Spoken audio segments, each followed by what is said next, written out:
एक राजा ने अपने महल में गरीबों के लिए भोजन तैयार कराया, लेकिन दुर्भाग्यवश खीर में एक सांप गिर गया। किसी को भी इसका पता नहीं चला और वो खीर गरीबों में परोस दी गई और इसे खाने से सभी गरीबों की मृत्यु हो गई। ये देखकर राजा के होश उड़ गए। उसे लगा कि उस पर गरीबों की हत्या का पाप लग गया। पश्चाताप में वो अपना महल और राज्य छोड़कर जंगलों की ओर निकल पड़ा। उसने सोचा कि शायद तपस्या से उसे इस पाप से मुक्ति मिल सके। चलते चलते वो एक गांव में पहुंचा। गांव के चौपाल में बैठकर उसने पूछा कि क्या इस गांव में कोई ऐसा परिवार है जो सादा जीवन और भक्ति में विश्वास रखता हो। गांव वालों ने बताया कि यहाँ एक भाई बहन रहते हैं जो बहुत ही सादगी और भक्ति से जीवन बिताते हैं।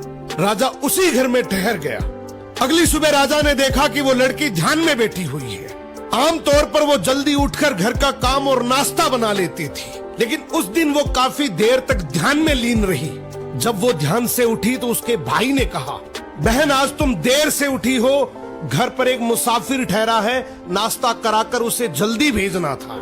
लड़की ने शांति से कहा, भैया ऊपर धर्मराज के दरबार में एक बहुत उलझा हुआ मामला चल रहा था, उसी पर ध्यान लगा था, इसलिए देर हो गई। भाई ने पूछा, कैसा मामला? लड़की बोली, एक राजा ने गरीबों के लिए भोजन बनवाया था, लेकिन दुर्भाग्यवश खीर में सांप गिर गया और वही खीर खाने से सभी गरीबों की मृत्यु हो गई।